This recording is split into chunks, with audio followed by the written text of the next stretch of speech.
I'm going to be sharing my screen, so I won't be able to look in the chat.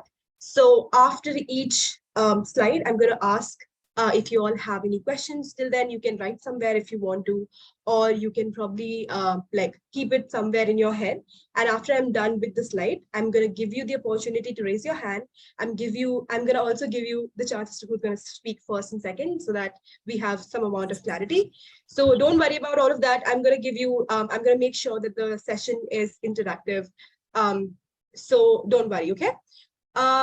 Cool, then let's start the session. I'm going to be presenting my screen. Just give me a heads up if you all can see the screen. Yes, we can. Perfect. Cool. So welcome to the IDL Masterclasses. What we're going to learn today is Asian Parliamentary Debate.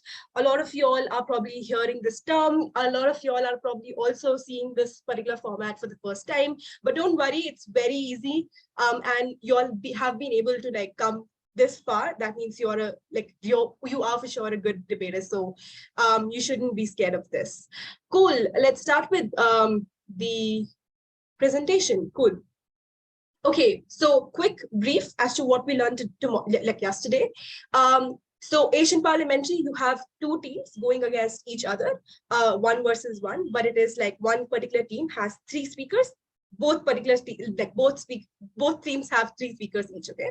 Now, yesterday we were talking about reply speeches, and I realized, and we all realized that it was really messy and we were getting really confused. So what we are going to give you as a clarification is that we are not going to have reply speeches for you all at all. Okay.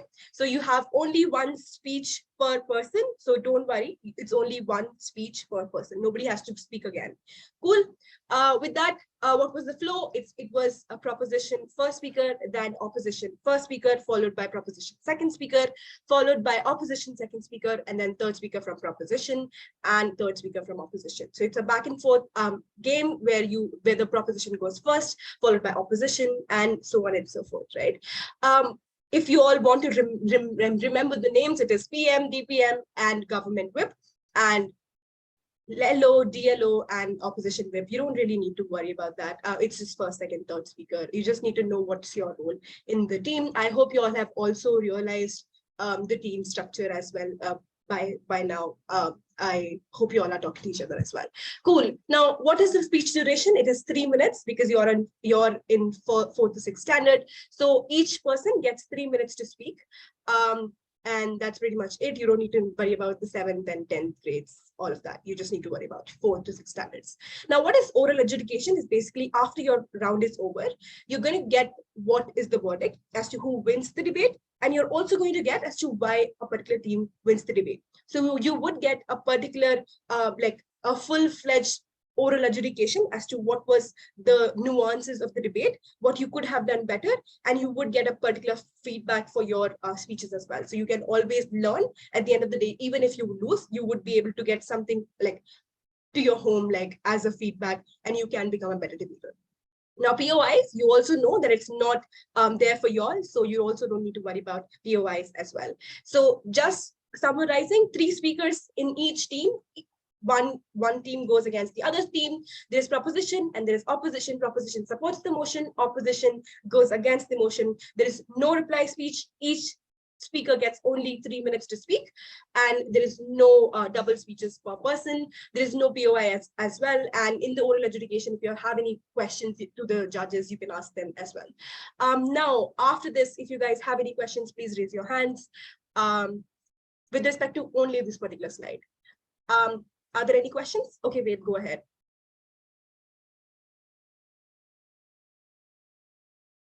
Ma'am? Yeah. Ma'am, can you explain once again what is the meaning of oral adjudication? Oral adjudication is basically after the debate is done, like the proposition, all speakers are done with their speeches, opposition is also done with their speeches. The judge who is judging you is going to tell you as to who won the debate. They're not just only give you the verdict, but they're also going to give you as to why a particular team won and why a particular team lost. So you would know essentially what were the mistakes that you have done, and you would also get a feedback as to how you can improve. So that is oral adjudication. Ma'am, so that means after the debate, so they will declare the result there only? Yes. Okay, ma'am. Okay, cool. Ria? Yes. So for the third speakers, is it only you have to summarize what exactly is whip? So the third speaker is Whip, and I'm going to tell you the roles of Whip very extensively in the next few slides. So hang on tight, you will get your answer. Okay, Thank Ananya, you. no problem.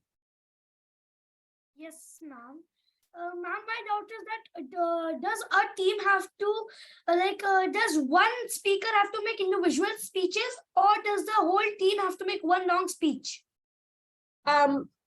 Everybody speaks once, and every speech is different because the roles are different. One speaker sets the debate, one speaker opposes the opposition, another speaker comes and summarizes. So all the speeches are different, and you're supposed to, at the end of the day, represent the team as whole, because the second speaker cannot individually win the entire debate. So you're supposed to win as a team. So for example, if the proposition first speaker is done with their speech and you have a very good rebuttal which can take down the opposition's case, you're going to text your partner that, look, you can say that. So you're supposed to, at the end of the day, like, just work as a team, but individual speeches. So yeah, I hope that answers the question. Cool. Abhinanda? Ma'am, I have two questions. So number one is basically this time nobody gets to say a reply speech, not even speaker one and two, like which was decided yesterday, right? Yes, you're correct. Yeah. And for my next question is that what kind of speech does the first speaker needs to say? Like, what's the basic thing we need to keep in our mind? This answer is also going to be answered. This question is also going to be answered in the next few slides. So hang on tight. Okay, ma'am. Thank you so much. No problem. Are there any more questions? Yes, ma'am. Okay, go ahead. Ma'am, what is the full form of POIS? POI means point of information. But there's no POI for you all, okay? Cool. Any more questions? Yes, ma'am. Go ahead. I was asking that suppose the fast speaker uh, will say greetings and that etc. And the second and third speaker will also say the greetings like good evening. Everybody gets a chance to greet everyone. So it's not that, and also greetings are not involved in your speech per se. So before your time starts, so that means that you're not going to start saying good morning, my name is Rishika or anything like that. But you're going to do it only in the third leg. So you're going to do it before the third, like 3 minutes starts. So you're going to say, hi, my name is this. I'm going to be the PM for this round. And then my speech starts in 3, 2, 1. So that's pretty much it. You can greet before the speech starts. So if you want to, there's no compulsion as well. Rishika, go ahead. Thank you, ma'am. Yes, ma'am. My question was that, like, you said that you mentioned that reply speeches are not mandatory. So after the first team is done and the second team is also done. So after, like, the judge will declare the results. So no need of reply speeches. Like, if one also says the reply speeches, they will not get the marks.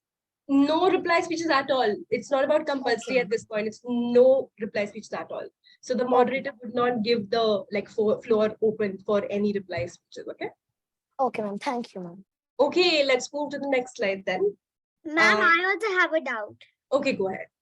So basically, let me get this straight. We are going to get the results just after our debates.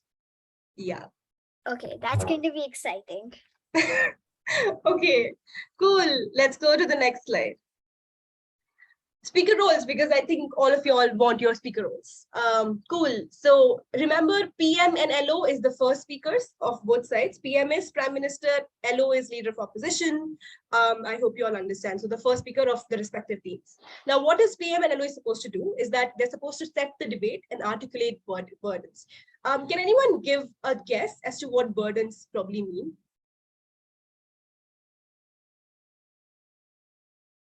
Think. Okay, Rishika. So, ma'am, LO and PM start the debate and take the debate in the right direction. Yeah, but what is burden specifically? मुझे क्या पता. You don't know, it's fine. Cool. So burden basically, okay, Anagha, go ahead. Ma'am, is it when we set the context for the speech to be continued? Yeah, so you set the context, but you also tell that this is what my team at the end of the debate is going to be able to fulfill by the end of the debate. So if we say, for example, the motion is this house would reduce the taxes for law-abiding citizens.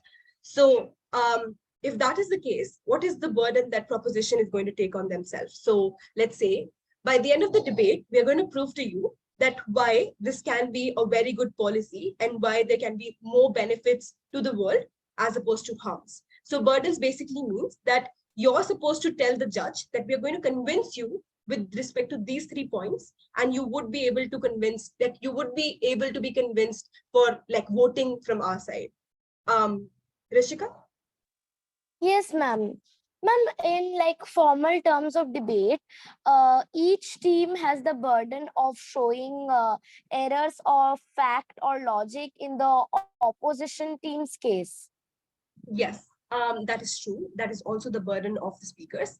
But with respect to the first speaker, the burden is to tell panel, let's say, I'm going to just give you an example. Panel, we're going to prove to you as to why reducing taxes for people who are law abiding can be very helpful.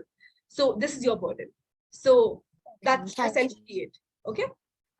Cool. So you're going to tell what is your burden. You're also going to tell what are the terms in the motion. Now, let's say the same motion that I told you. This house would reduce the taxes for law-abiding citizens. Can anyone tell me what is law-abiding citizen by any chance? People who follow the law. Correct. So what you're supposed to do is tell the judge that law-abiding citizen means people who obey the laws. But for example, there are also people who probably pay their taxes on time. There are also the people who probably like do not like follow all the traffic rules. Basically, you can like give a good explanation as to what a particular term in the motion means. But there is also another term in the motion that I was talking to you. What is taxes? What could imposing taxes mean? So taxes are basically like bills that people in our country are meant to pay that fund the government. Yeah, Like that is ex- like, yeah, correct. Does anyone else want to like give a chance? Taxes are like a certain fine imposed by the government so that it would help them in the progression of the country. So every citizen has to pay a certain tax in order for the promotion of the government, in order for the government to promote the country and help it grow. Yep, perfect. So did you see that even though the term was only one, there were different explanations to that term? You are supposed to come up with that explanation, which is going to help your case the best. So, Ma, I'd also like to add one more thing. yes. There are actually two types of taxes. One is income tax. So depending on your income, you're forced to pay amount of tax.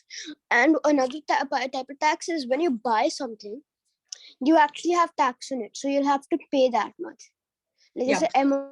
That is a really good example. So what you can do with this particular motion is that we are only talking about the goods and service tax. We're not talking about the income tax. Let's say with our stance in the debate from side proposition is that we're only going to reduce the tax in terms of income tax because there are two types of taxes. So this is what your like stance means in the debate, and that's what first speaker is supposed to do. Remember, it's very important for the first speaker to frame the debate because the second, third speaker cannot do that whatsoever. Okay. So why it is so important is that if PM says the debate that, look, we're going to only reduce income tax, opposition says that, no, this debate cannot happen in a place where it's only income tax. We have to holistically tell that, look, it's income tax plus the goods and services tax. Then it's going to be very difficult for the adjudicators to understand as to what the debate actually is about. So if the first speakers don't do it, and then the later speakers do not evaluate it, I think the debate cannot happen. Therefore, just remember, it's very like that's the primary burden of the first speakers to tell what the motion is about. Secondly, you're also supposed to preempt at PM and rebut the NO. What do you mean by preemption? Can anyone tell me?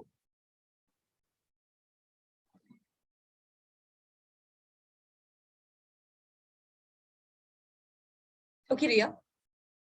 I think it is to know from first what the other person will like speak about. Yeah. So basically, the prime minister has not heard a single speech because they're essentially the first speaker. Now, what the prime minister is going to do is going to tell you the debate, like what the debate is about. They're going to tell you what the motion is about, explain the motion, give the benefits or harms, anything of that sort. But let's say the debate is about this house would ban smoking. Now, this house would ban smoking means the prime minister is supposed to tell as to what is the benefits of banning smoking. Okay. Now, preemptively, what proposition can tell is that, look, probably opposition is going to come up and tell that the harms of banning the smoke, like banning smoking could probably look like people's choice are not being respected. So for example, it is my choice whether I want to smoke or not. Now, opposition can probably come up with this debate and you're just preempting that they're probably going to run this case. Now, at the end of your speech, you can probably tell that even if opposition comes up with the idea that it goes against choice, we are going to rebut that and say that like choice does not matter insofar as your health is in question. Okay? So this is called preemptive rebuttal. You preempt what proposition of your opposition is going to say, and then rebut it in the first speech. Any doubts in that? बता रही है कि किस तरह से debate होती है, तो you need to understand what is the topic. तो बताती है कि तीन लोग एक बार बोलेंगे, पहले 3 मिनट सबसे पहले.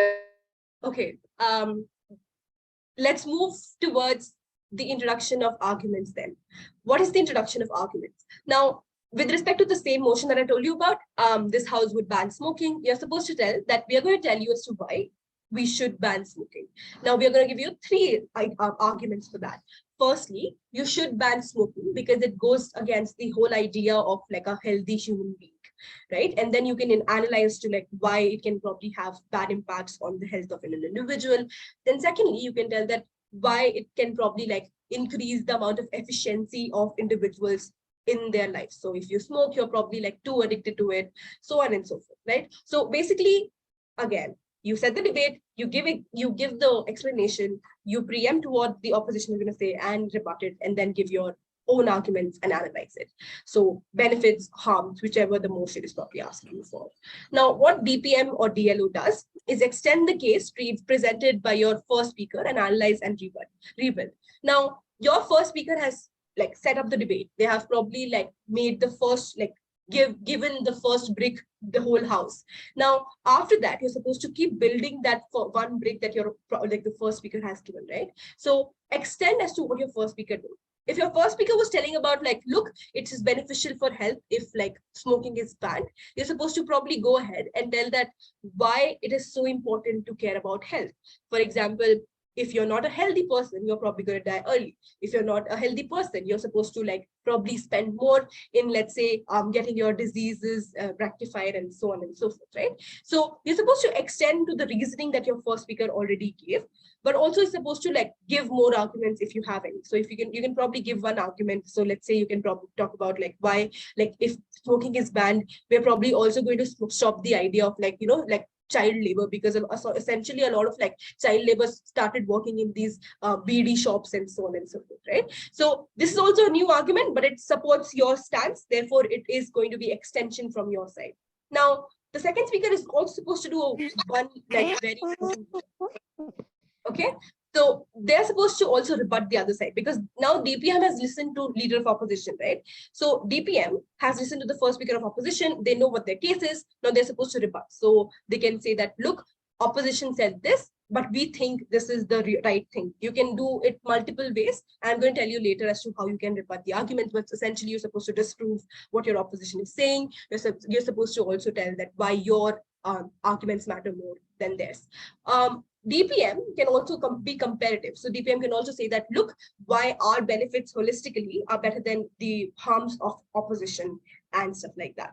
So DPM and DLO, similar stuff. DLO is going to rebut PM and DPM together, and DPM is going to be only able to rebut the PM, the leader of opposition. Now let's go to the government whip and opposition whip. And this is also not as extensive because other slides are literally like just talking about the first speaker, the second speaker. So don't worry. Now, government whip and opposition whip is essentially going to give you a biased adjudication. remember when I told you that the judge is going to give you the verdict and is also going to justify as to why a particular team wins, right? But before even that happens, the only thing that whip is supposed to do is convince the judge as to why you holistically as a team win. Now, how you can do it is probably give a biased adjudication. Biased adjudication means that you as a team are supposed to say and adjudicate the entire debate and tell that why you think that our teams win. Our team wins. So you can be competitive. You can say that our benefits totally are better than the opposition's harm, or you can probably weigh in your arguments and tell that why your stakeholders are more important. For example, if the stakeholders from opposition is about individual and your stakeholder is a macro level, like a society in general, you can say that, look, our team is going to our team provided to you that why banning smoking is probably holistically good for the society, but they just told you about why banning is probably good for one individual, and therefore you should weigh in the people who are more in number, and therefore we should win the debate. And then you summarize as to what your points were. So you summarize to what your first speaker gave, why that matters in the debate, what your second speaker gave, why that matters in the debate, and stuff like that. With that, I'm going to take questions. Yugbir, what's your question? I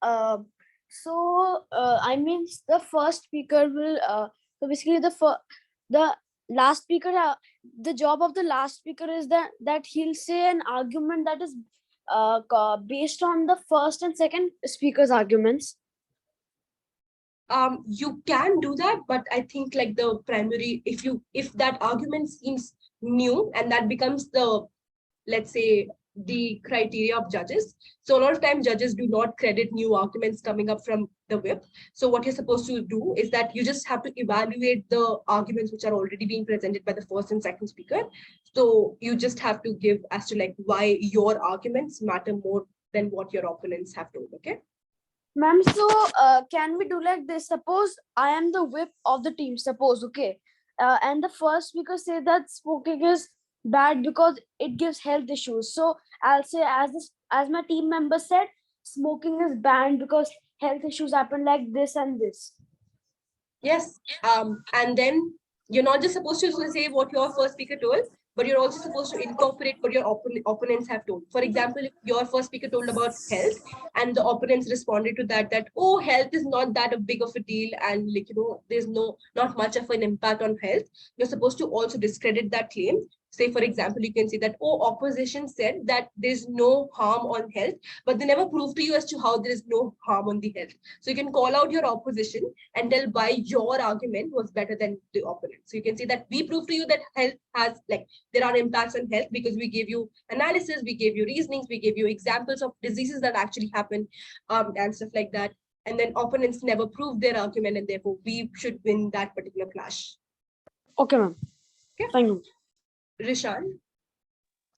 Ma'am, so I was actually asking, depending on your side, like suppose you're the first speaker of the opposition, may you be allowed to rebut the first speaker of the proposition, as the first speaker of the proposition is already given the constructives, and if you feel off about a certain point, like suppose he says that smoking is beneficial for the society as it helps people, and he fails to mention how it helps the people. So as the first speaker of the opposition, I can mention how mention that my dear speaker, you failed to mention how smoking helps people. Correct. And on top of this, you forgot to give any logical reasoning about it. Yes, So, it's always better to call out as soon as you can. So yes, you can do that. I got logged out and I joined. I don't know what's happening. Can you please tell me what's happening? We were talking about the speaker roles in APD format. Mama, yeah, okay. Yes, Rishan.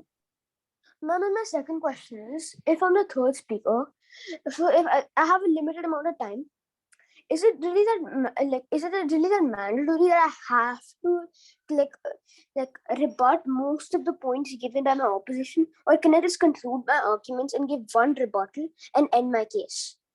Then you have to play smart and see what is the most important thing.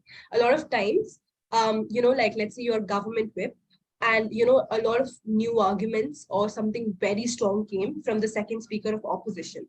If you don't rebut that, you are probably going to lose the debate. So you're supposed to play smart and see what is the most important thing. So let's say if there is nothing that is left to rebut, then sure, like you can just say that my first and second speaker has rebutted that by so and so ways, and therefore I'm just going to tell you as to why we win the debate. You can do that. But if you think that your first and second speaker haven't really given you a good explanation or a good rebuttal to the opponents, you can go ahead and give rebuttals and say that that's why we should win the debate. Ma'am, so basically, is it really so? Basically, if I just give a really strong conclusion and I give like only one rebuttal, will that still be beneficial to my team? As you said that the adjudicators don't really count any excess points. So if I add like a new point, it wouldn't really be that like beneficial to the like case of my team. But rather I make a strong conclusion. So if I just do that and make a really strong conclusion, while at the same time barely give any rebuttals, will it still be beneficial to my team's case? It would be. So if you have given a really strong rebuttal, I'm sure that would have taken down a lot of points from opposition. That means you should win the debate, yes. Thank you, ma'am. Okay, Ahana. So basically, ma'am, the first speaker of the proposition and the opposition should define the motion. Yes. And I'm going to tell you one more thing, which is in the later stages as to like why there is a difference between how PM and LO define speeches. So I'm going to get back to you later on that. But yes, essentially that's the case. Okay. Anaga? Yes, ma'am. Ma'am, my doubt is the proposition whip, the government whip, or the opposition whip allowed to introduce any new points, any new constructive speeches No. in the point? No new arguments, no new constructives, but you can rebut. You can give additional examples. You can give additional reasoning to the argument that has been given to your from your first two speakers, but no new argument. Okay? Ma'am, not even a single. No. Okay, thank you. Okay. Rishika? Ma'am, excuse me, on this side, mother of Rishika. Yes, Just want to ask if the opposition has put a question and we want to revert, it will be reversed by any other person in the team, or it will be done by in a sequencing manner. Whose turn is there? Yeah, it is going to be done in the sequence only. Like the first speaker cannot go again and speak. So they can probably give the Done by sequence method. Yes. Yeah. Thank you. Okay. Ahana? Oh, sorry, ma'am, I forgot to lower my hand. Okay, so no more questions. We're going to go to the Sorry, next. I have a question. Yes, you mentioned that DPM can't give, or like the second speaker can't give a new argument, but they have to build on the case. No. I said the DPM can give new argument if they want to, but they're essentially also supposed to rebuild the case from their first speaker. So they can give new arguments. Okay. So for the benefit of kids, could you take one of the examples that you had taken, the debate example, and just mention that, what would be like a new argument, but still not getting away from what the PM has said? Yeah, sure. So let's say the debate is about this house would ban shooting of animals. And the first speaker has told to you about like why shooting of animals is probably bad. For example, it can ruin the ecosystem. It is also bad for tourists, etc. Now, let's say the first speaker has talked about ecosystem and also talked about why it is good. It is extremely bad for shooting. Like it is extremely bad for tourism because essentially there are zoos, there are national parks, etc. But let's go to the second speaker and what they can add on to the first speaker. So the second speaker can talk about why like we need to care about tourism so much, or why let's say they have just told you that it's beneficial for tourism, but why in the debate we need to care about tourism. Let's say we need to care about tourism because it's adding on to the economy, or we need to care about tourism because like as a source of entertainment. So they can add on to the point, but it's still not going away from what their first speaker has told. But you can also add another new argument, totally different from your first speaker, but should still like support the stance. Now you can talk about why environmentally it is bad for, let's say, like a lot of species are extincting and why we need to care about them. So, like the food cycle and all of that. So you can give a new argument as well in the second speaker. It's only the third speakers who cannot give new arguments. I hope that answers the question. Thank you. Yeah. Okay. Trina. Yeah, so no new arguments are given by the government whip, but new angles of the arguments are given. And from what I understood, it's also giving a brief summary of the entire case of the team, right? Yes. Okay, thank you. Cool. Let's move to the next slide. Okay, so what are the do's and don'ts of proposition for speaker? Listen very carefully. Okay, first is set the context, define the topic and technical terms. I have already told you what can be the technical terms, what are taxes, who are you going to impose on, etc. Now, second is specify your position in the context of the motion. As I've told you, that if you think that a motion is very different in terms of like, it can be interpreted differently, you're probably going to also like specify your stance. So when I talk to you about like, oh, we're going to reduce the taxes, you're going to say that, look, our debate is not about completely removing the taxes from these individuals. We're only going to reduce it to some extent. And you can also give the idea that, okay, we're probably going to reduce 20% of the taxes. You can do all of that. That is your liberty. So you're supposed to specify your position in the context of the motion. Third, you're supposed to give a structure of argumentation. Now, a lot of times, and it's very appreciated if teams or the first speaker gives as to what is going to come forward so that adjudicators know what to expect from the later points of the speeches. For example, the first speaker can go and say that, panel, we're going to tell you as to what imposition of tax looks like. We're also going to tell you what these like law-abiding citizens are. But at the end of the day, we're going to tell you that why it is so much important. So we're going to give you 3 arguments why our side is better. So 3 arguments could probably look like, as I told you, that why it benefits or like why law-abiding. So first can be that, like the moment when you're going to reduce taxes, it's going to help individuals have some amount of income, and individuals care about their income, and therefore they would be more incentivized to, let's say, disobey the laws and more incentivized to be a law-abiding citizen and so on and so forth. Second argument can be that, like we are also going to prove to you that why the crime rates in the nation can reduce to some extent. So you're going to tell the adjudicator the brief roadmap as to what can be expected, and then go ahead. So starting with my first argument and going ahead with what your argument actually is. I want to also take a moment and tell you what arguments actually consist of. Arguments are not just like you making assertions. So you just say that, oh, it's beneficial for health. That is not enough for you to prove that it is actually beneficial for health. Even if you think on the face value that it's very obvious and people should know about that, that's not actually the case. You're supposed to give reasoning to that. So understand there are 3 parts. First is the claim, that is the assertion. So let's say not smoking is beneficial for health. And then that's just your assertion. There's no reasoning whatsoever. We don't know why that is the case. Now, second thing is the logic behind that, or the reasoning behind that. So you're supposed to tell that why is it the case that people like it's healthier for you when you're not smoking. So what is the reason? Can anyone tell me why you shouldn't smoke? It has many health issues and can cause lung failure. Correct. So you're supposed to give that reasoning. Nirvi? Yeah, I'm saying the same thing, that it causes many lung problems and it's actually fatal. Yeah. Suchismita? Yes, ma'am. It causes respiratory diseases and lungs problems like cancer. Correct. Now, when you said like cancer, that is the third element of the argument. The third element of the argument is example. So you say that, look, it is beneficial for health.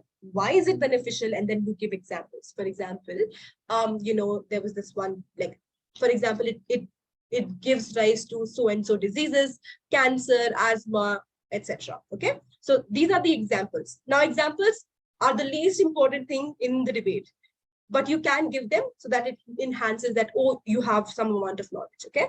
But reasoning is the most important thing. So you're supposed to prove why of that argument. Otherwise, you cannot win with simple assertions. Okay. Cool. So present three arguments, you're supposed to give accusations, claims, logical interpretations, etc. Now here you can also give as to like some random hypothetical example that, like there was this one person I know, they used to like have so much addiction, they could not work without smokes. They probably like, they had to have 3 or 10 smokes per day. And that essentially was so problematic because they used to like spend a lot of money on that. They used to also get very distracted from work, etc. You can do one stakeholder analysis if you want to, but that's also like optional for you.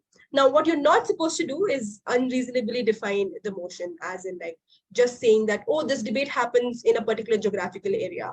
Now, when I talk to you about a particular geographical area, that means that you're not supposed to say that, oh, this debate only happens, let's say, in Middle Eastern nation, and so on and so forth. So if it is not mentioned specifically, you're supposed to not like restrict the debate. So in this house would the same argument that this house would ban shooting of animals, you're not supposed to restrict it to a particular nation until and unless it says that this house would ban shooting of animals in India. Okay, cool. Anaga, yes, go ahead. Mom, I have a doubt. For instance, Team Karnataka is going against Team Delhi. So in this topic, must we oppose Team Delhi or set the team comparing Karnataka or Delhi, or are we just supposed to prove our case based on India? I think it is like very specific. It depends on how you actually like debate this debate upon. So for example, if you're contextualizing it based on how much pollution is there in like Delhi, you can like rebut that. But if Delhi is probably like contextualizing it only like based on the entire nation, because I think it's like index, so it's not specific to only two states. You can probably like do it particularly to the entire like nation if you want to. So there's nothing. You can also take examples from other nations too, like why air, like the index is so important, why pollution should not be. I'm probably going to give you the arguments which I'm not going to like go. So yeah, that's probably it. Yeah, just like understand what the debate is about. So if you're asking me, can we like restrict it to India? I mean, it's beneficial that you don't. But if you have very good arguments and you can prove that why it is specific to India, and I think you can do it. But don't say that this debate happens only in India, okay? Okay, thank you. Then you have setting up of illogical links. Do not build the premises of your arguments on issues irrelevant to motion. So like things which are not relevant, like why, like it's probably, like we're talking about like things like which are not important, which are not like, if you can relate it to the motion, go ahead. But if you think that it's too far-fetched, just don't do it, okay? Cool. Moving on to the next slide as to what proposition second speaker is supposed to do and not supposed to do.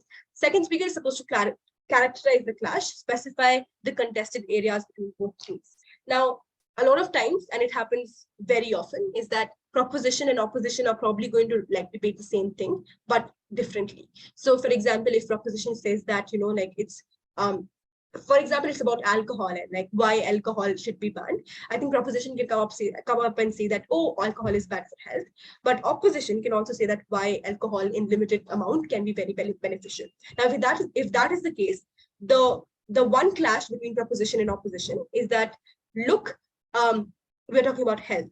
Now, this is a clash, which means you both are colliding on one opinion. You both are disagreeing on one particular specified area.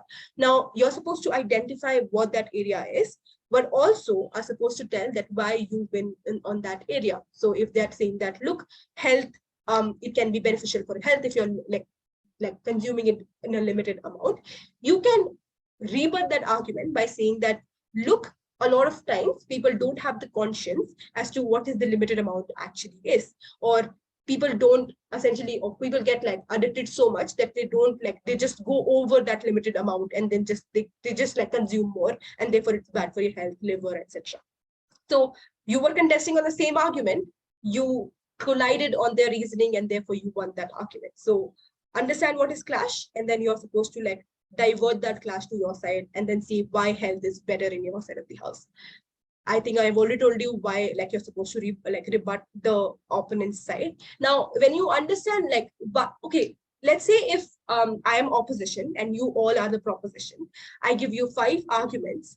Tell me what would be your strategy as the second speaker. Would you rebut all of my points, or would you rebut the most important things? Let's say my first, second argument was really important. The third and fourth argument was all simply nothing. It was just me extending a lot of times. So tell me what would be your strategy and why. Starting from Mahiman.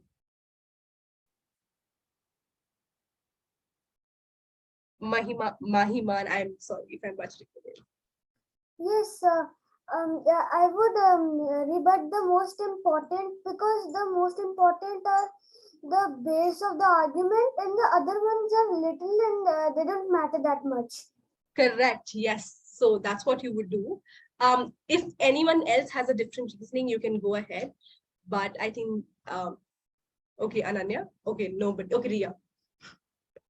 I would prioritize which arguments are most important and which are small. If I still want to rebut the small ones, I can like say 2 to 3 sentences about it, but not more. Yeah.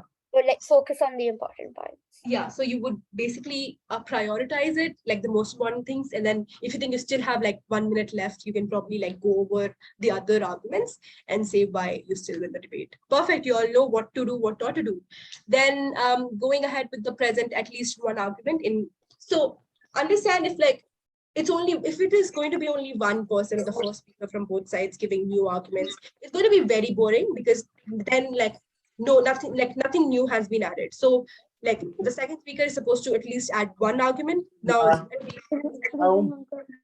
it's the minimum value. That doesn't mean that you should only give one argument. You cannot give more than one argument. You can give as many if you have, but it is always preferred that you give more importance to rebuttal as opposed to like new arguments. Okay, so give new arguments. So so that's how you're going to say. So the structure of the speech could look like, and remember what I said, you're supposed to also structure your speech. So panel, I'm going to first I'll give you the 3 rebuttals from opposition, and then I'm going to extend on the speech that my first speaker has told you. And then when you're extending the speech, you're supposed to give new arguments, give new examples, give new reasonings, etc. to what your first speaker has told. Okay. Now, other role is basically clarify definitional challenge, if any, posed by the opposition. It's very important. Listen to this carefully.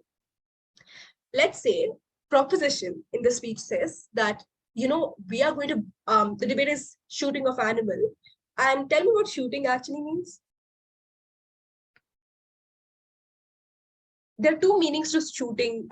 What are the 2 meanings of shooting? Poaching, killing.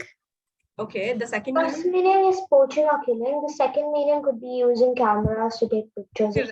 Correct. So let's say the proposition said, look, we are going to ban shooting, and shooting means from the camera. And it is so like uncharitable, because the debate cannot happen, because it's just essentially straw manning. Okay. So when you see, yes.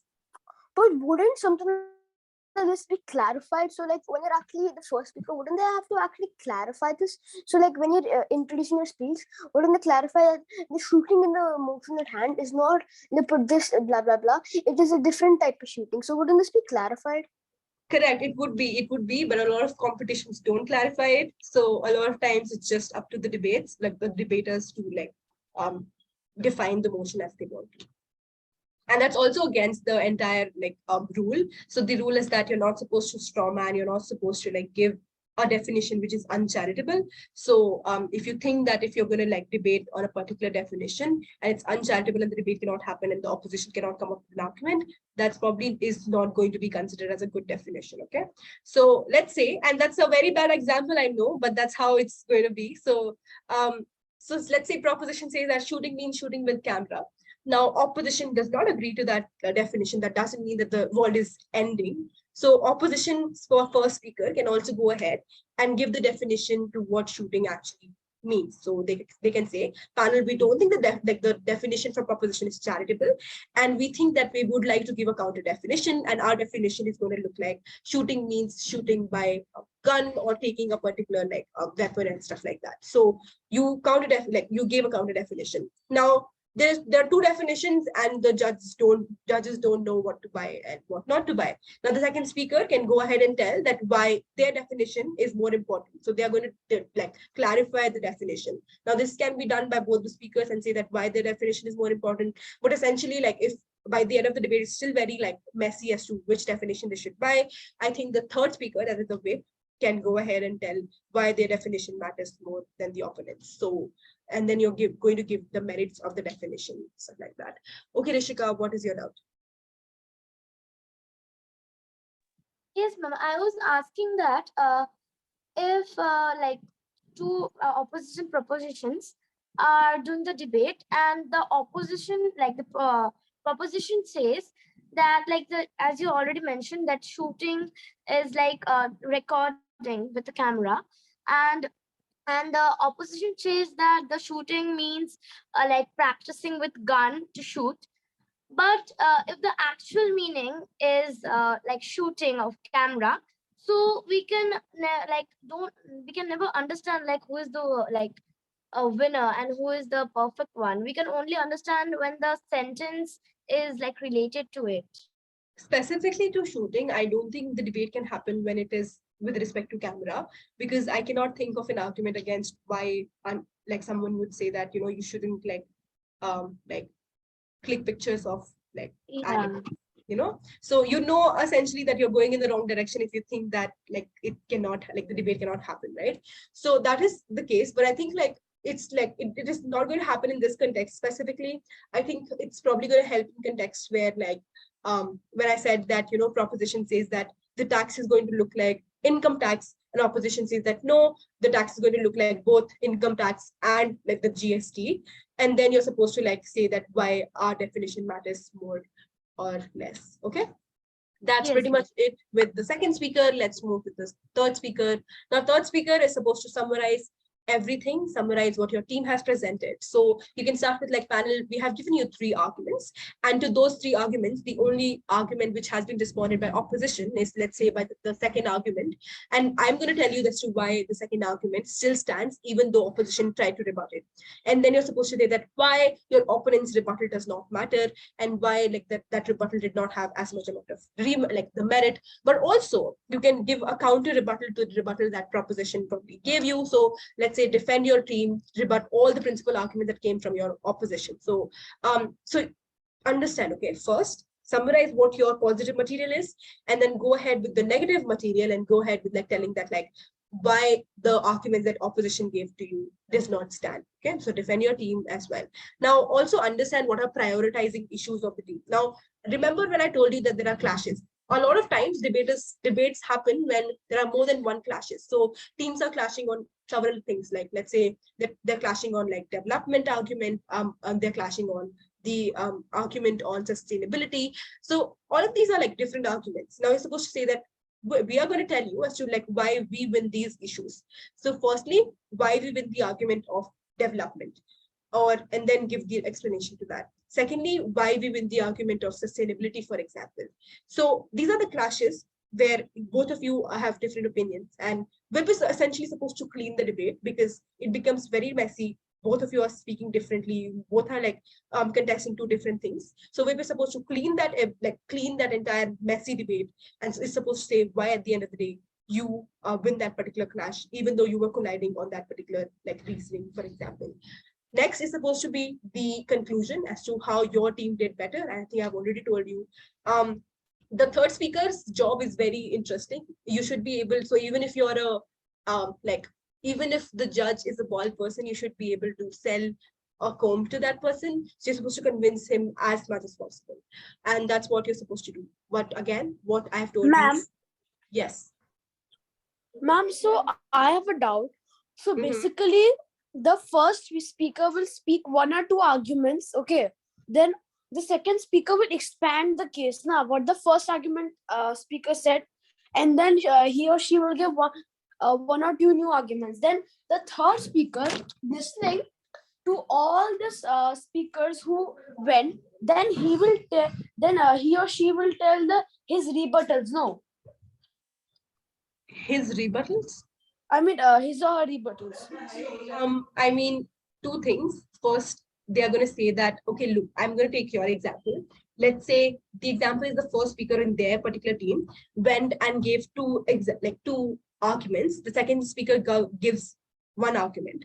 Now this third speaker is supposed to give all the three arguments as to like summarize as to what the first, second, third argument was about.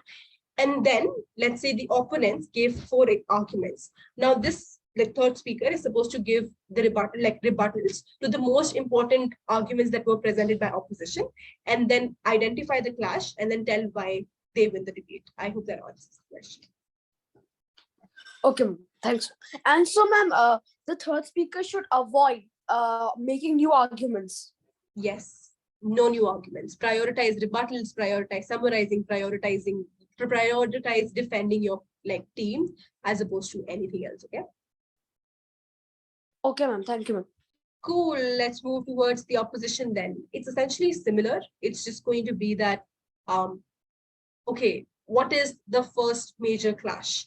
So you understand that the team has given you some case, and you've also realized that the case that you have made has colliding points. So you say that panel, we're essentially debating on the same thing, that where health is going to be better off, but we are going to prove from opposition as to why health is going to be better off in our side of the house by the end of the debate. The second thing, you're supposed to again specify the position and what I said. Similar things as to what propositions first speaker does. Third thing is present case line of central argumentation. Tell what your principal argumentation is. So you can say that, okay, these are the arguments that I'm going to tell you. What are my reasonings, so on and so forth. And I think I've also told you that, challenge definitions without justification. Now, you're not supposed to say that, look, we don't agree to the definition that proposition gave, but we would give you a counter definition, but you won't tell why you have given a counter definition. That's exactly when I told you that judges are going to get confused if there are many definitions running and they don't know what definition to buy into. That's exactly when the clash is going to be resolved, when you give the reasoning as to why the definition has been challenged. I think I've told you this example of tax and income tax and holistically tax and GST, for example. Okay. Now, you're just not supposed to say that why income tax individually is so uncharitable. So you're supposed to say that, look, we disagree to that definition because we think that if it is only about income tax, it's probably not going to be a lot of incentive because people anyways have a lot of income tax. So, and the 20% idea is very small. So the delta is really small, and we don't think this debate can happen if the delta is really small.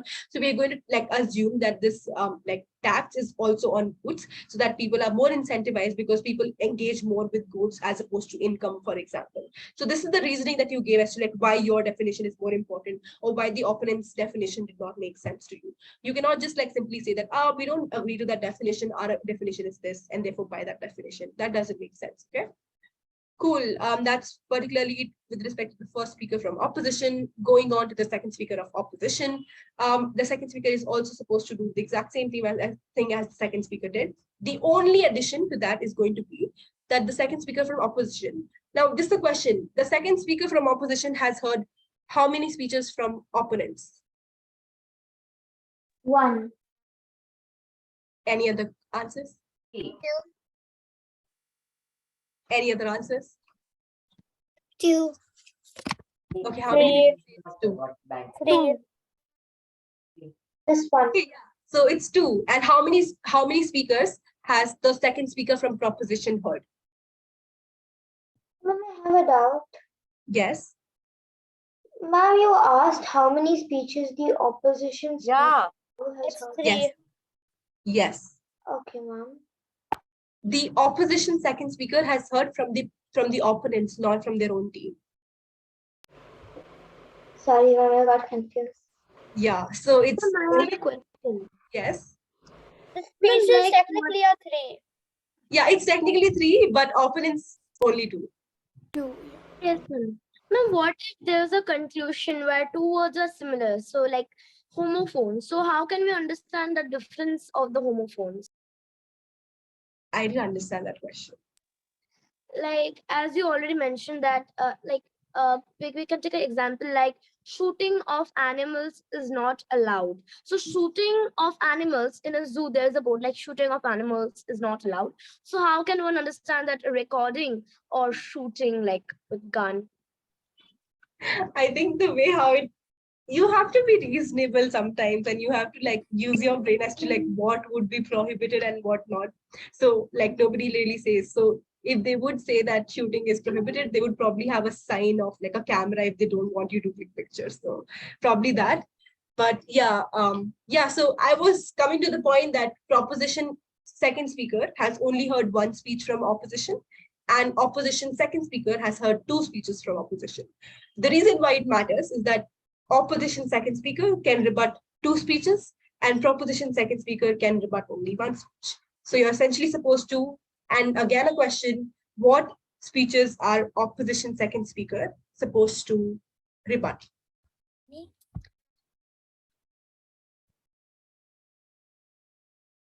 Ma'am, ideally, how many rebuttal points should we take?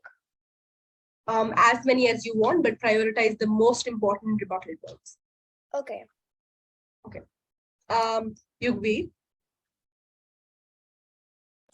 Ma'am, actually, I forgot to lower my hand. Okay, go ahead. Anyone answer that question? Could you repeat the question, please? Yes. So what are the two speeches that the opposition second speaker is supposed to rebut? The PM speech and the DPM speech. Correct. And what is the one speech that proposition second speaker is supposed to rebut? Position. Correct. Hello. Yes. So that's only difference between the second speaker from both sides. Okay. Ma'am, Yes. ma'am, can I ask you a question, ma'am? So, basically, my teammate, okay, one of our teammates, okay, she is not available on 31st, and our match is on 31st. So, she's saying that can she join us second? I mean, I think Kamal sir is going to deal with that problem. I heard that there's a problem with that. So you can talk to Kamal sir about it, okay?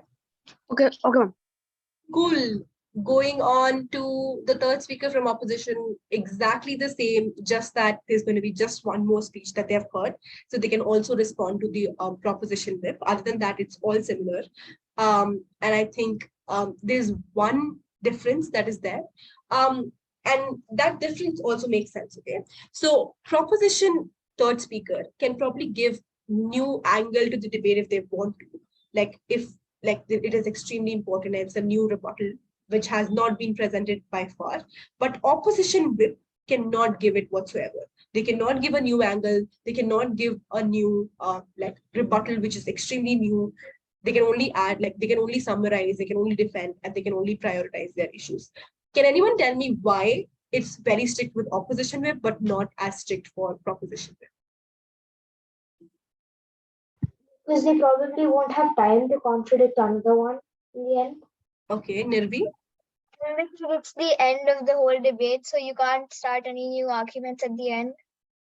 Yes, both of you are correct. So there's no, it's going to be extremely unfair if the last speaker is going to come up with new arguments, because there's going to be not like no option or no chance to proposition being given to rebut that argument. Cool. Now, how to approach emotion? I think a lot of things I have already told you, but I think one thing that is very different here is that at the end of the day, I think debates happen because you're trying to solve something, and they're different. The only difference from both the sides is that how each team is going to like solve a particular thing differently. So when I said that, I think like it's going to be about, let's say, like shooting, not shooting, let's say it's about banning of smoking. I think both of you understand, and I think it's a universal fact that, you know, it can have some problems.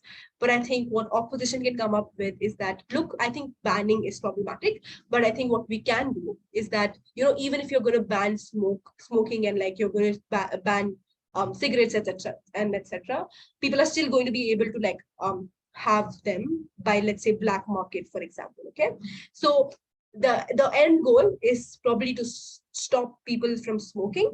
But I think opposition can say that, look, we are going to tell you that we should have more awareness programs so that people understand why smoking is so harmful, as opposed to you simply going ahead and telling that, look, ban smoking. And this can also be similar for, let's say, ban the use of plastic.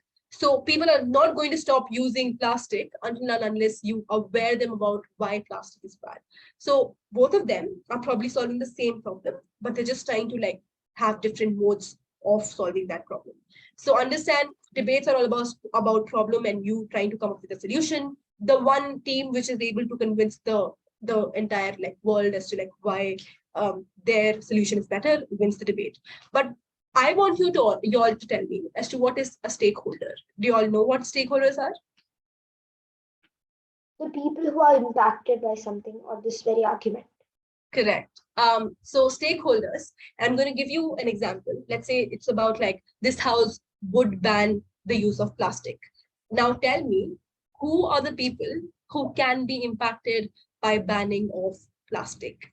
And just tell me one stakeholder each. Ma'am, can we say the environment? Correct. Next. Rishika, go ahead. Yes, ma'am. Ma'am, environment, Ma'am, people. shopkeepers, vendors, Correct. 1 each. Yes. So till now we have two, environment as one stakeholder, and second stakeholder is shopkeeper. The third stakeholder then.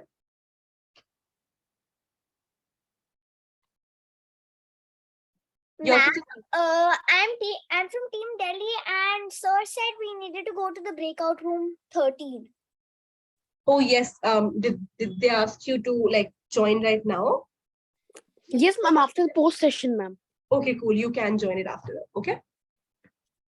Cool. Tell me the stakeholder, the third stakeholder. There can be many stakeholders. Ma'am, people. Yes, people. Who are the people? Ma'am, so you're asking that who will be impacted if we use plastic? Like, who will be affected?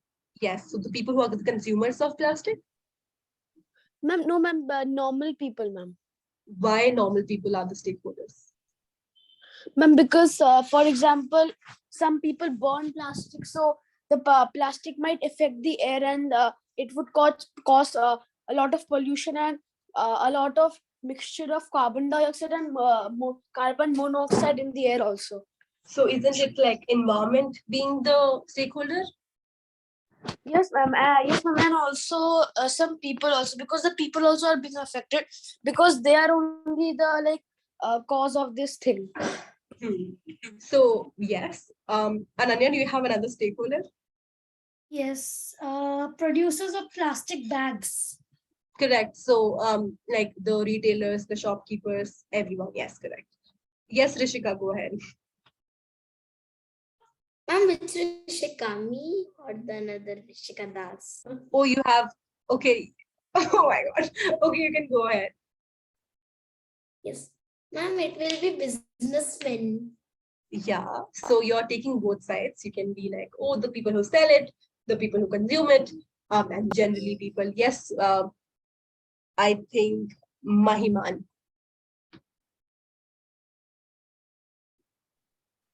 Ma'am, everyday people, ma'am, even us as well, because we will not, if we ban plastic completely, we will not get a lot of things.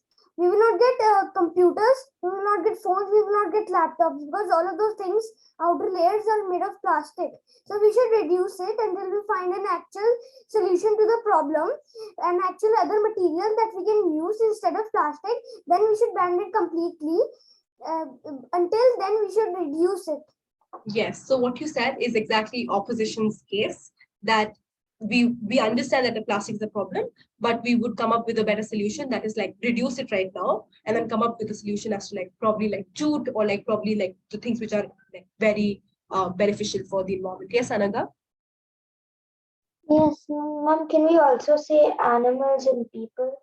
Because plastic is cancerous and can give diseases to people, and animals can die. Yes, you can. So in general, the reason why I was like focusing on stakeholders is because the moment when you identify the stakeholders, the more number of arguments you can make and then justify as to why it impacts them and why it is beneficial. So you understand I have these. one more. Yes. Economy of the state, because if everyone is affected by this, then the state will be affected itself. Correct. Yes, yes, yes, correct. Yes, so there can be n number of stakeholders. That means that there are n number of arguments which you can make. So identify this is the problem, this is impacting these people, and then come up with a solution as to like why these people are going to be harmed and then why we need to save these problems at the end of the day. So this is the three things which you're supposed to see in a motion. Now, don't go ahead and like Google the motion straight away when you're going to get the motion, because the moment when you do so, your understanding of the motion is going to be restricted as to what the internet is going to show you. But also, like Asian parliamentary debates don't work that way.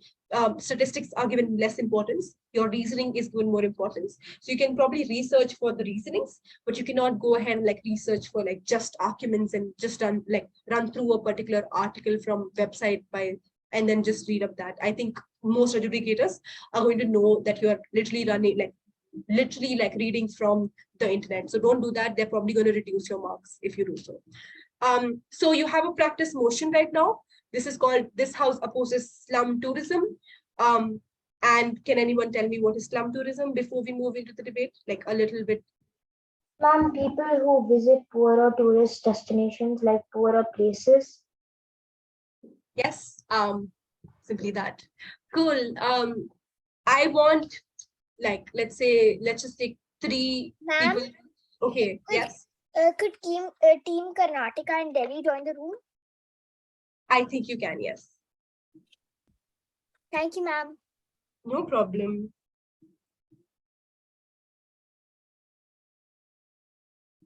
Thank you so much, ma'am. Okay, others, let's have a mock. Just give me like a heads up as to 3 people who want to support this motion. Excuse me, ma'am. There is no breakout room as of now.